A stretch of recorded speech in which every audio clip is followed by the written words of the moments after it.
Ya itulah menurut saya uniknya ngopi itu ya di situ itu, bukan cuma sekedar minum air hitam tadi atau minum kopi, cuman lebih ke masalah ide. Kita sharing ide aja di warung kopi. Jadi kalau kita ke luar negeri sekarang, misalnya orang mengenal Jawa itu jadi dengan kopi.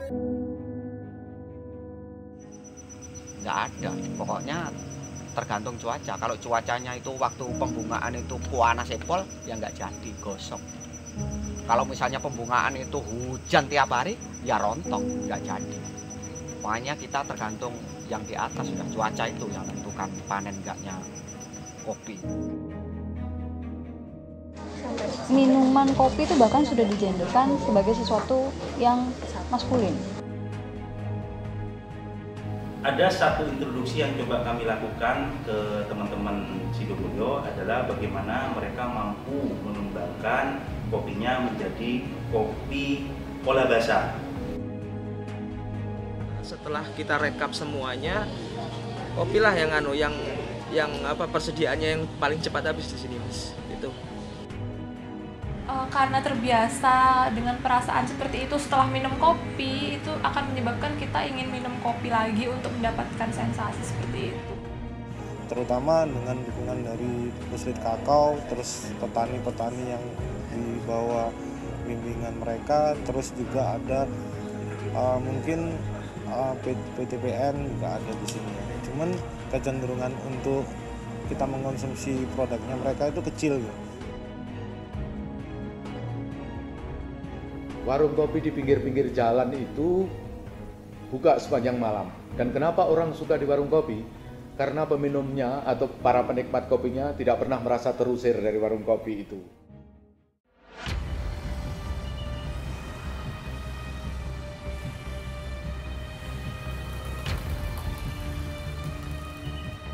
Dari kopi sampai ngopi, pergulatan petani kopi sampai komoditas ekspor tanah air. Proses panjang, dari menanam sampai menjadi gaya hidup. Secangkir kopi yang mengantarkan pada kehangatan diskusi, kritik, serta kreativitas.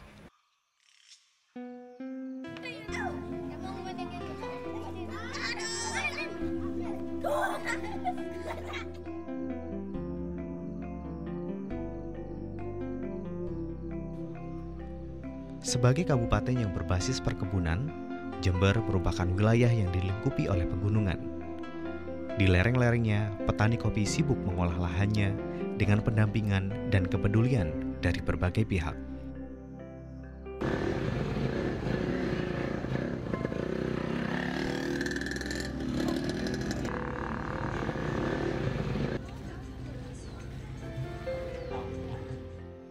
Adalah Desa Sidomulyo yang sejak zaman Belanda telah menjadi salah satu sentra penghasil kopi di tanah air.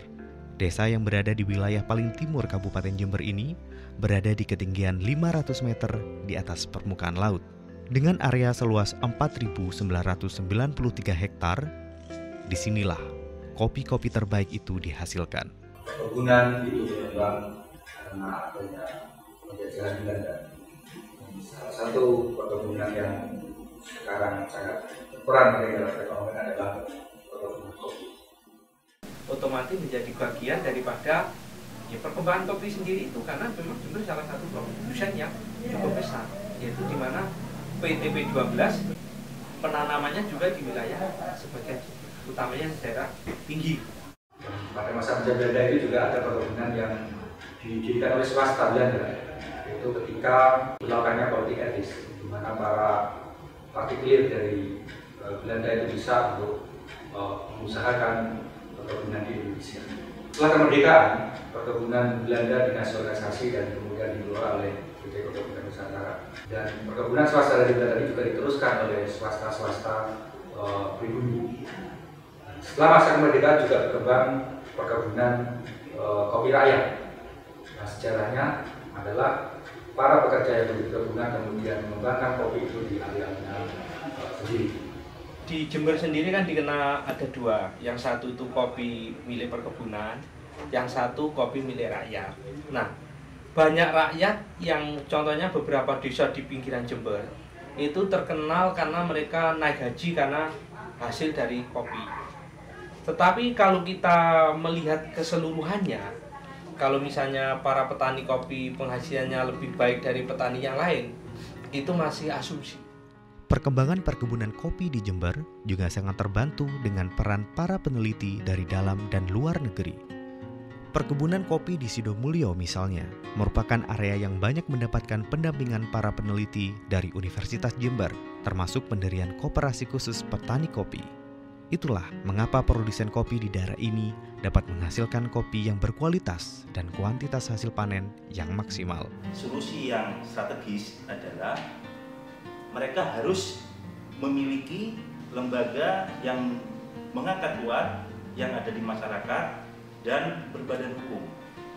Salah satu yang memungkinkan untuk dikembangkan itu adalah koperasi, karena koperasi adalah lembaga yang berbadan hukum dan sangat mungkin diaplikasikan di masyarakat Sidomulyo. Dari koperasi yang ada di sana, mungkin bisa dimanfaatkan koperasi itu untuk bisa memasarkan produk-produk kopi sana supaya bisa lebih dikenal. Nah, peran aktif dari koperasi ini juga saya pikir juga berpengaruh sangat besar ke depannya. Warung kopi dan petani kopi kalau menurut saya masih jauh sebenarnya. Nah, tapi kalau kita sendiri berusaha untuk mendekat, untuk memotong jalur distribusi. Dalam artian apabila petani kopi itu bisa memproses sesuai dengan keinginan kita, mulai dari proses pemilihan buah, screening sampai fermentasi dan juga proses roasting. Nah, dan kita bisa lebih mendekat ke petani, kemungkinan harga bisa ditekan. Di Jember ini penghasil kopi, salah satu penghasil kopi terbaik juga, bahkan sampai ada yang diekspor di daerah tertentu di Jember, dan itu saya harap suatu saat kita bisa kerjasama di situ. Hubungan antara warung kopi dan petani sebenarnya masih jauh. Dalam artian kebanyakan warung kopi juga dia ngambilnya dari bentuk saset atau udah jadi bubuk. Kalau potensi kopi sendiri daerah Karis dan Basuki sebenarnya cukup besar, terutama dengan dukungan dari Puslit Kakao, terus petani-petani yang di bawah bimbingan mereka, terus juga ada mungkin PTPN juga ada di sini. Cuman kecenderungan untuk kita mengkonsumsi produknya mereka itu kecil. Kalau di data statistik dikatakan bahwa Kecamatan Sido menghasilkan 100 sekian ton per tahun. Di Sidomulyo sendiri, para pembuat kopi berani untuk menaikkan kontrak, mereka mampu juga sampai 200 ton per tahun. Artinya bahwa mereka sebenarnya mempunyai produksi yang lebih besar dari yang ada di statistik. Kalau melihat potensi kopi di Sidomulyo itu ada dua proses, ada proses olah kering dan ada semi olah basah. Nah, teman-teman Sidomulyo sebelum ada NGO Project, dia sudah terbiasa dengan proses olah kering. Rata-rata setiap tahun mampu menghasilkan minimal 600 ton untuk sistem olah kering. Nah, dengan masuknya sistem olah basah, dia mampu melakukan pengolahan sekitar 150 sampai 200 ton, dan semuanya itu adalah sebagai produk untuk diekspor yang kerjasama langsung dengan PT Indokom Citra Persada. Kami jual itu ke Indokom itu dalam bentuk basah, bukan kering. Jadi kadar air mungkin di atas 20% lah kadar air. Jadi per liter itu 7.000. Petani kalau yang jumlah masuk di sini sekitar 90 petani. Tapi tidak semuanya proses ya. Jadi ada yang sebagian olah kering, sebagian olah basah gitu.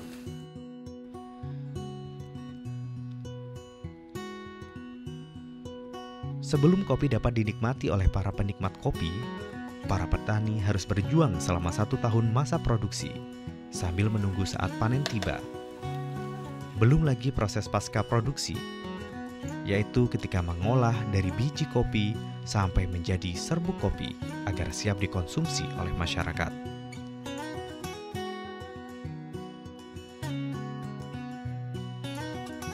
Biji keluar, terus kulit keluar. Kulitnya keluar sana. Jadi ini nggak ada kulitnya. Ya ada, tapi yang kantor yang nggak begitu banyak ya ada. Banyak sih. Mesin ini kalau nggak merah nggak mau. Mesinnya yang nggak mau. Kopi hijau nggak mau keluar. Kopi ternyata menjadi peluang bisnis bagi banyak entrepreneur muda. Mereka mendirikan warung kopi dengan berbagai metode marketing yang unik. Bisnis penjualan kopi ini juga mensupport perkembangan ekonomi di dalam negeri. Saya awal mulanya mengenalkan kopi ya keliling dan selanjutnya juga melalui SMS, melalui telepon. Jadi teman-teman memandang ngopi itu sebuah kebutuhan. Awalnya seperti itu. Ketika kita melihat potensi bisnis seperti itu, akhirnya kita melakukan riset. Jadi kita nyari kopi-kopi yang benar-benar sesuai dengan seleranya mereka. Nah, dari situ kita ada strategi marketing sih, dalam artian kita sengaja untuk menurunkan standar ya, dari kafe menjadi warung kopi, tapi kita juga meningkatkan kualitas dari segi produk.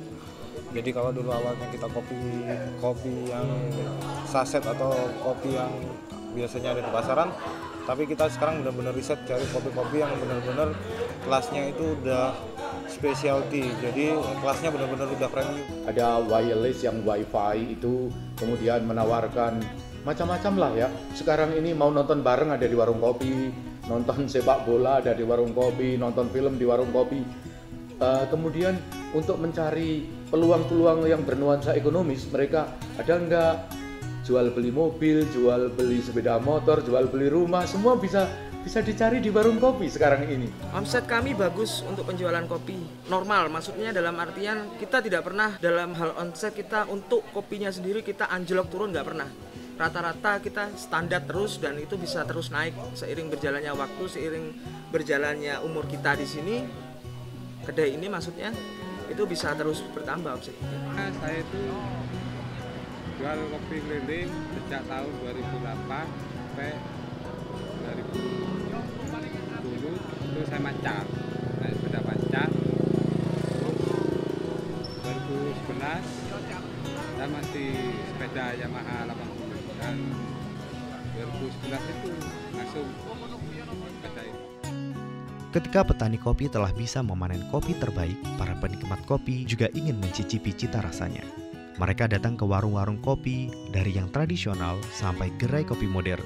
Bahkan kenikmatan kopi kini tidak hanya dikonsumsi oleh kaum pria, tapi juga banyak digemari kaum wanita di era modern ini. Dan akhirnya karena kopi ternyata katanya ahli itu mengandung berbagai zat tertentu, kita lihat sampai sekarang di Jember sendiri ini orang sudah sangat cantik. Kita lihat mulai PKL atau katakanlah kaki lima, mulai resto, mulai warung-warung, dan perlu diingat bahwa Jember yang muslim kopi tidak diharamkan. Ini berbeda dengan kalau kita misalnya minum anggur. Ini yang membedakan kenapa kopi akhirnya mendapat tempat yang lebih baik di negeri-negeri muslim dari awalnya, bahkan akhirnya negeri-negeri seluruh. Kalau saya ke beberapa tempat nongkrong kemudian pesen kopi itu teman-teman yang baru nongkrong kemudian atau mungkin pelayannya itu kadang-kadang kopi mbak ya, jadi mungkin masih aneh aja ya perempuan minum kopi ya. Kandungan dalam kopi itu kan memang bikin melek ya, yang saya tahu gitu ya, yang saya rasakan juga seperti itu, bikin melek, bikin semangat. Jadi kalau kita ke pasar-pasar pun perempuan-perempuan tua itu ngopi, ibu-ibu bahkan dan sebagainya. Jadi kalau saya melihat bahwa pandangan yang seperti itu kadang-kadang tidak pernah saya anggap ini ya, karena itu memang nilai ya. Semua orang kan berhak ngopi kan, semua orang boleh ngopi, nggak cuma cowok aja, cewek juga boleh. Yang jelas kan bagi orang-orang yang ngopi itu mereka udah tahu kan resikonya ngopi apa, baik buruknya apa, jadi silakan aja mau ngopi cewek cowok nggak masalah. Efek dari segi gender, efeknya pada laki-laki maupun pada perempuan itu nggak ada perbedaan sebenarnya. Intinya perbedaan itu dari segi intake berapa banyak kopinya dalam sehari itu. Cuma kalau pada wanita hamil atau menyusui itu mungkin ada beberapa efek. Kopinya itu bisa diintake juga oleh bayi yang dikandung, sehingga harus lebih waspada seperti itu. Kalau berlebihan bisa juga menyebabkan dia bayinya prematur lahirnya, kemudian sampai keguguran.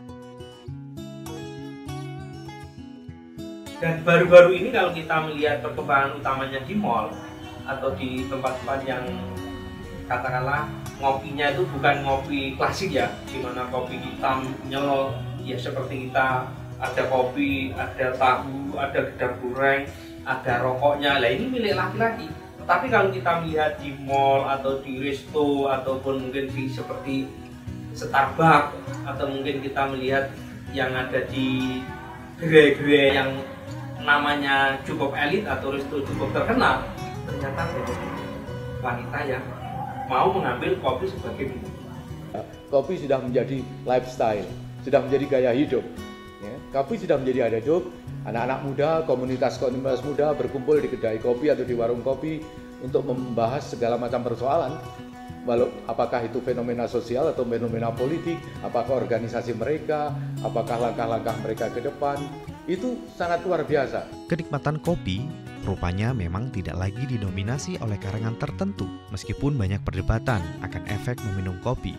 Secara medis, analisa menunjukkan bahwa khasiat kopi justru sangat positif. Kopi itu kan mengandung satu utamanya kafein ya, jadi kafein itu dia bekerja dalam tubuh bersaing dengan senyawa yang disebut adenosin. Adenosin ini merupakan senyawa berfungsi untuk menyebabkan kita mengantuk. Jadi kalau kita intake kopi, kafein yang ada dalam kopi itu nanti dia akan menggeser kerja atau posisi dari adenosin, sehingga nanti nggak ada senyawa-senyawa yang bikin kita ngantuk itu dihambat kerjanya oleh kafein itu sendiri. Bukan hanya sebagai teman setia saat mengobrol, banyak orang yang menganggap secangkir kopi dapat memicu ide dan juga kreativitas para penikmatnya. Hal inilah yang membuat kopi menjadi kebutuhan wajib bagi sebagian orang. Saya pribadi sebagai orang yang banyak terlibat di dunia kesenian bersama teman-teman senior ini, sepertinya kopi ini ya sesuatu. Ketika kita proses mulai melatih tari, suara, melatih gamelan, itu pendampingnya memang salah satunya kopi. Aku tahu kau mulai lelah, kerjaan tak terarah, maunya marah-marah, yeah. Segelas kopi untuk hari yang penat, aku tahu, ku mengerti. Segelas kopi untuk hari yang cerah, aku tahu, ku mengerti. Karena harimu tak berjalan seperti biasa.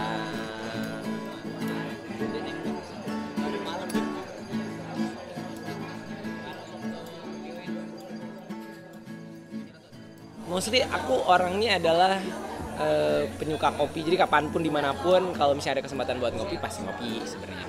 Beberapa momen kayak misalnya bikin lagu, bikin musik, biasanya butuh kopi juga karena mungkin banyak orang yang tahu bahwasanya kopi itu punya efek bisa bikin relax kayak gitu. So ketika bikin musik mostly saya butuh relaksasi gitu kan, supaya idea yang datang tuh nggak berhenti, soalnya dengan kopi saya bisa relax, bisa nulis lirik yang banyak, bisa juga bikin irama yang bagus. Ya, there is no coffee, there is no creativity. Berjalan seperti biasa.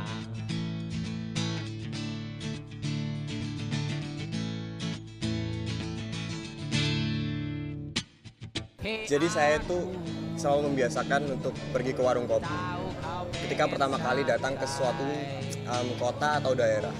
Kenapa? Karena di warung kopi itu kita bisa dapat atau kita bisa ngelihat ada apa aja sih di kota itu. Karena warung kopi itu biasanya terdiri dari orang-orang yang kreativitasnya tinggi, musisi, buat film, penulis, mahasiswa, pekerja dan macam-macam lah. Di situ juga ada pegawai negeri bahkan. Saya meneliti warung kopi dari Banyuwangi sampai Sumeneb dan menemukan data yang sangat luar biasa. Ternyata yang paling laris itu adalah warung-warung kopi atau kedai kopi yang menyediakan tempat untuk bersilaturahim, untuk berdiskusi, untuk bertukar pikiran, dan warung-warung kopi yang menjual tubuh seperti kopi pangku, kopi cetol, kopi cedot, itu pelanggannya sangat menurun drastis, seolah-olah tidak laku. Apakah ini kopi ada kaitannya dengan kreativitas? Kalau di grup ini, menurut saya teman-teman tidak akan bergerak seandainya mereka tidak ada kopi paling tidak satu cangkir. Karena itulah makanya kalau untuk komunitas seperti saya ini, kopi sangat erat kaitannya dengan kreativitas. Yang jelas saya sendiri merasa kurang lengkap ketika saya misalnya membina teman-teman atau adik-adik atau apapun tanpa adanya kopi. Sebenarnya bukan kecanduan dalam hal nggak minum kopi terus kenapa seperti itu, enggak. Cuma kayak kita jadi pengen minum kopi karena itu kebutuhan untuk menjalankan aktivitas. Warung kopi itu menjadi rumah kedua tiba-tiba. Mereka kerasan di warung kopi sama dengan kerasan di rumah. Yang nanti yang mungkin yang menjadi tidak disukai para ibu-ibu, kalau nanti suami-suaminya itu lebih kerasan di warung kopi ketimbang di rumah. Banyak warung kopi yang ada di pinggir jalan mungkin, atau bahkan yang sudah legendaris sampai ke pelosok-pelosok. Di sana juga tempat nongkrong teman-teman yang saya pikir di sana kreativitas tumbuh dengan pesat karena nggak ada batasan apa-apa di sana. Jadi pada dengan alasan seperti itu banyak ide-ide yang kita bisa kumpulkan di sini untuk teman-teman di sini. Kopi juga mempersatukan beberapa komunitas di sini. Kalau pesaing dianggap ada pesaing, tetap pesaing, itu namanya rezeki kan, yang kuasa ya. Mendekatlah padaku,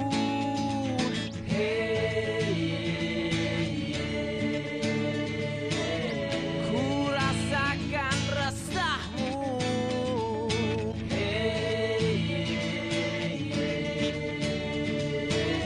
mendekatlah padaku,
berjalan seperti biasa. Karena kita bagian dari tradisi besar Eropa yang mengenal kopi ini, sampai sekarang mungkin salah satu ragam jenis kopi atas nama daerah itu yang paling banyak. Kita mengenal ada kopi Aceh, ada kopi Lampung, ada kopi Wamena yang di Papua sana, ada kopi Kintamani yang di Bali, dan yang paling terkenal contohnya lagi kopi Toraja, ada lagi kopi Jawa, ada lagi kopi misalnya khusus Aceh Siti Kalak, dan banyak sekali. Ada pelatihan gitu dari Disbun itu. Terus akhirnya nanam kopi. Dulu kan sempat kopi murah itu didonggeli, ada yang didonggeli. Intinya adalah bagaimana penguatan terhadap lembaga. Apapun teknologi, apapun programnya, selama kelembagaan itu rapuh di level petani, itu kami tidak yakin, pesimis kalau betul-betul masyarakat yang ada di Sidoarjo, salah satunya itu mampu berdaya. Ada sekitar 1,5 juta petani kopi yang hidup dia dan keluarganya dan masa depan mereka sangat tergantung kepada kopi. Oleh karena itu pemerintah harus memperhatikan para petani kopi itu dan memperhatikan orang-orang yang ikut memasarkan kopi yang sangat luar biasa. Orang-orang itu adalah para pemilik warung kopi yang buka di sepanjang jalan dan di sepanjang malam. Itu mereka itu pemasar kopi yang sangat luar biasa. Mereka pantas diperhatikan dan diberi hadiah. Edukasi sih. Jadi kita sharing dengan yang lebih ngerti, dan kita juga membagi informasinya dengan yang nggak ngerti juga. Jadi lebih banyak edukasinya, sharing seperti itu tentang produk kopi. Itu nggak apa-apa, malah justru itu dalam jangka panjangnya efeknya lebih ke arah positif, seperti mencegah kanker kayak tadi diabetes. Kemudian karena itu kan kita jadinya mengkonsumsi kandungan antioksidan terus menerus seperti itu, asal tidak berlebihan dalam setiap harinya seperti itu. Dan jangan lupa juga harus diimbangi dengan konsumsi air putih. Kopi itu kayak musik, dia punya beberapa unsur, ada lirik, ada irama, dan macam-macam. Sedangkan kopi itu ada kopi, ada air, ada gula juga. Kopi yang bagus atau musik yang bagus yang kayak gimana? Setiap orang punya cita rasa masing-masing. Ada yang pengen kopinya pahit banget gitu ya nggak sih? Ada yang pengen manis dan macam-macam. Jadi setiap orang punya takaran sendiri soal kopi yang terbaik buat seseorang. Ide dan kreativitas itu ada di kepala masing-masing ya. Tapi sekali lagi yang saya setujui bahwa di sini kopi dan kandungan kafeinnya dan segala macam yang ada di situ yang bikin semangat, itulah yang bikin kita jadi seger, melek. Kemudian kalau udah seger sama melek itu kan bikin apa ya? Bikin kegiatan kita tuh apa? Kita lakukan apa yang kita sedang beraktivitas, jadi semangat. Warung kopi di suatu daerah itu menunjukkan identitas dari daerah itu sendiri. Budayakan mengopi itu aja. Artinya di sini ketika kita ada kopi di sini, di meja kita ada kopi, banyak hal yang bisa kita bicarakan dari A sampai Z. Itu dari hal-hal yang nggak penting jadi sampai hal yang penting di sini. Di sini bisa kita bicarakan dengan kopi. Itu saya pikir seperti itu sih. Selama ini teman-teman yang di sini, teman-teman kreatif yang tidak lepas dari kopi.